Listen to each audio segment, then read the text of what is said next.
हरे कृष्णा। आप सभी को विजया एकादशी की बहुत सारी शुभकामनाएं। परम भगवान श्री हरि की विशेष कृपा आपके और आपके परिवार पर बनी रहे और आप उनकी कृपा से भगवान श्री कृष्ण की शुद्ध भक्ति प्राप्त करें, ऐसी प्रार्थना हम करते हैं। फाल्गुन मास के कृष्ण पक्ष में आती है एक विशेष एकादशी जिसे कहते हैं विजया एकादशी। इस एकादशी का पालन करके मनुष्य अपने समस्त पूर्व जन्म के पापों का नाश कर लेता है और अपने आध्यात्मिक भक्ति पथ में अग्रसर हो सकता है। इस जन्म में उसके समस्त भौतिक इच्छाएं और मनोरथ पूर्ण होते हैं और मृत्यु के समय वह परम आध्यात्मिक लोक को प्राप्त कर लेता है। इस एकादशी का निष्ठा पूर्वक पालन करने से मनुष्य इस भव सागर के बंधन से सदा सदा के लिए मुक्त हो जाता है और परम भगवान श्री कृष्ण की शुद्ध भक्तिमय सेवा प्राप्त करके उनके धाम को चला जाता है। यह वही विजया एकादशी है जिसका पालन स्वयं भगवान श्री रामचंद्र ने किया था और उसके पुण्य प्रभाव के स्वरूप उन्होंने महापराक्रमी रावण का वध किया था और माता सीता को पुनः प्राप्त किया था। तो चलिए इस परम पावन और मंगलकारी विजया एकादशी के दिन हम उससे जुड़ी हुई एक पौराणिक कथा का श्रवण करते हैं। एक समय की बात है जब पांडवों में ज्येष्ठ युधिष्ठिर महाराज ने परम भगवान श्री कृष्ण से पूछा, हे वासुदेव, कृपया आप मुझे फाल्गुन मास के कृष्ण पक्ष में आने वाली एकादशी के विषय में बताएं।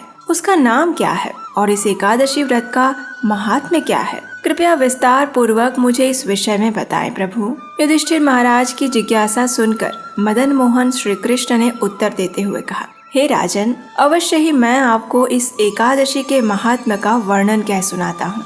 ध्यान पूर्वक सुनिए।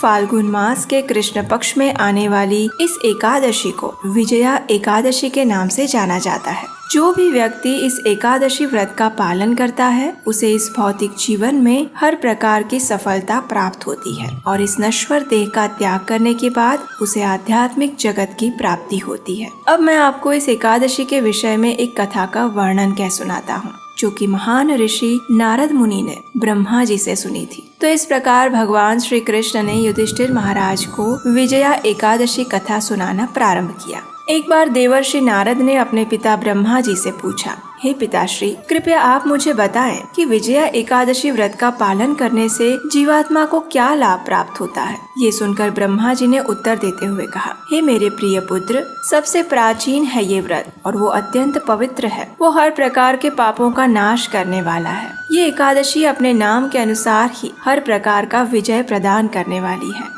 एक बार भगवान श्री रामचंद्र अपने भाई लक्ष्मण और भार्या श्री सीता माता के साथ वनवास के समय में पंचवटी में वास कर रहे थे। अब एक दिन क्या हुआ कि दुष्ट रावण ने माता सीता का अपहरण कर लिया और इस बात से अपनी मानव लीला निभाते हुए भगवान श्री राम सामान्य मनुष्य की तरह ही अत्यंत व्यथित हो उठे। जब वे माता सीता को खोज रहे थे उस समय उन्हें मार्ग में जटायु मिले, जिन्होंने किस प्रकार दुष्ट रावण ने माता सीता का अपहरण किया था उसका पूरा वृत्तांत कह सुनाया। उसके पश्चात जटायु वैकुंठ लोक में चले गए। कुछ समय पश्चात भगवान श्री रामचंद्र और वानरों के राजा सुग्रीव के बीच मित्रता स्थापित हुई, जिनके साथ मिलकर उन्होंने वानरों और भालुओं की एक बड़ी सेना तैयार की। श्री राम ने हनुमान को माता सीता की खोज करने के लिए लंका भेजा, जहां हनुमान ने माता सीता को भगवान श्री राम की अंगूठी दिखाई और उनका संदेश भी दिया। वापस आकर हनुमान ने अशोक वाटिका में दुखमय स्थिति में रह रही सीता माता की स्थिति का समाचार श्री राम को कह सुनाया और उसके पश्चात भगवान श्री रामचंद्र बिना विलंब किए शीघ्र ही दक्षिण के समुद्र की ओर निकल पड़े।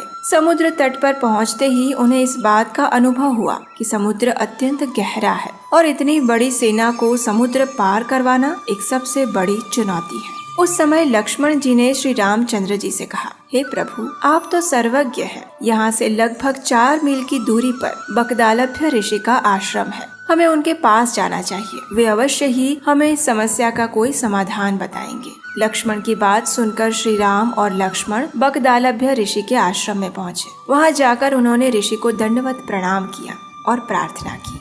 भगवान श्री रामचंद्र और उनके सनातन साथी श्री लक्ष्मण को देखकर महान ऋषि बकदालभ्य समझ गए कि ये कोई सामान्य मनुष्य नहीं अपितु परम भगवान पूर्ण पुरुषोत्तम स्वयं है। उन्होंने श्री राम को संबोधित करते हुए कहा, हे पुरुषोत्तम, आप मेरे जैसे तुच्छ मानव की कुटिया में किस प्रयोजन से पधारे हैं? मैं आपकी किस प्रकार सेवा कर सकता हूँ? प्रभु श्री राम ने उत्तर देते हुए कहा, हे ऋषि श्रेष्ठ, मैं यहाँ इस विशाल समुद्र के उस पार स्थित लंका नगरी पर आक्रमण करने और मेरी पत्नी सीता का अपहरण करने वाले दुष्ट रावण का संहार करने के लिए आया हूँ। मेरे साथ मेरे वानरों की सेना भी है। कृपया आप हमारा मार्गदर्शन करें कि किस प्रकार हम इतने विशाल योजन लंबे अम्बुधि को पार कर सकते हैं। बगदालभ्य ऋषि ने कहा, हे श्री राम, मैं आपको एक ऐसे व्रत के विषय में बताऊंगा जिसका पालन करके आप रावण के ऊपर अवश्य विजय प्राप्त कर पाएंगे और आपकी कीर्ति पताका 10 दिशाओं में लहराएगी। फाल्गुन मास के कृष्ण पक्ष में आने वाली विजया एकादशी का श्रद्धा पूर्वक व्रत पालन करने से आपकी विजय निश्चित है। अब मैं आपको इस व्रत की विधि सुनाता हूँ।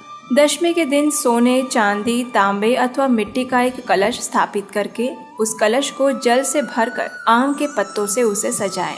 उसके ऊपर भगवान नारायण के सुवर्ण विग्रह की स्थापना करें। सप्त धान्य का आसन बनाकर उस पर इस कलश को स्थापित करें और अगले दिन विजया एकादशी पर प्रातः ब्रह्म मुहूर्त में स्नान इत्यादि से स्वच्छ होकर इस कलश की पुनः स्थापना करें। फूलों की माला और चंदन के लेप से उसे सुशोभित करें। कलश के ऊपरी हिस्से में अनार, नारियल और जौ रखें। अब पूर्ण भक्ति भाव और प्रेम पूर्वक इस कलश रूपी विग्रह की पूजा करें। उसे धूप, दीप, चंदन, फूल और प्रसाद अर्पित करें। एकादशी के दिन संपूर्ण समय उसके सामने बैठकर हरि कथा का पठन और श्रवण करें। रात्रि में भी उसी स्थान पर जागरण करें। दूसरे दिन प्रातः उस कलश को किसी पवित्र नदी या जलाशय के समीप स्थापित करें और विधि पूर्वक पुनः उसकी पूजा करें। उसके पश्चात सुपात्र ब्राह्मण को इस कलश और उस पर रखे हुए नैवेद्य का दान दें। इसके साथ साथ आप अन्य अनेक प्रकार के दान भी दे सकते हैं। इस प्रकार विधि पूर्वक विजया एकादशी व्रत का पालन करने से आपकी विजय अवश्य होगी। अपनी इस कथा को आगे बढ़ाते हुए ब्रह्मा जी ने नारद मुनि से कहा, हे नारद, बगदालभ्य ऋषि के द्वारा दिए गए निर्देश अनुसार श्री रामचंद्र जी ने इस विजया एकादशी व्रत का पालन किया और लंका पर विजय प्राप्त करके रावण का संहार किया। इसी प्रकार जो भी व्यक्ति इस विजया एकादशी व्रत का पालन करेगा उसे इस भौतिक जीवन में विजय और सफलता प्राप्त होगी और जीवन के अंत में उसे आध्यात्मिक गंतव्य भी प्राप्त होगा। ब्रह्मा जी और नारद मुनि के संवाद का समापन करते हुए भगवान श्री कृष्ण ने युधिष्ठिर महाराज से कहा, हे राजन, जो भी व्यक्ति इस विजया एकादशी कथा का पठन और श्रवण भी करता है उसे वाजपेयी यज्ञ का फल प्राप्त होता है। इसलिए मनुष्य को इस विजया एकादशी व्रत का अवश्य पालन करना चाहिए। पुराणों के पन्नों से अभी अभी आपने सुनी इस विजया एकादशी की पौराणिक कथा। हम जानते हैं कि हमारे द्वारा सुनाई जा रही एकादशी कथा को सुनना आपको अच्छा लगता है और इसके लिए आप प्रत्येक एकादशी पर आपके अपने इस चैनल पर अवश्य आते हैं। और हम ये भी जानते हैं कि आप हमारे द्वारा बताए गए एकादशी के दिशा निर्देशों का भी यथारूप पालन करने का प्रयास करते हैं। लेकिन शायद आपको ये बात नहीं पता होगी कि प्रत्येक एकादशी पर आप हमारे द्वारा जो इस कथा का श्रवण कर रहे हैं उसके कारण आपको कुछ विशेष लाभ अवश्य प्राप्त हो रहे हैं। हो सकता है आपको अभी दिखाई ना दे रहे हो।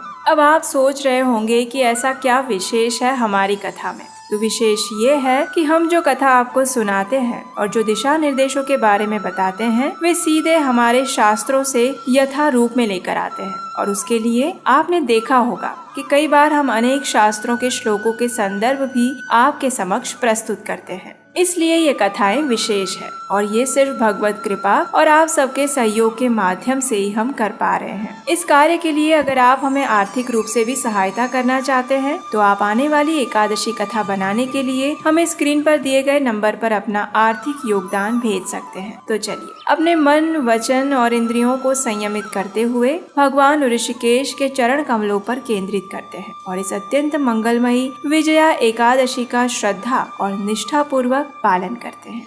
हरे कृष्ण।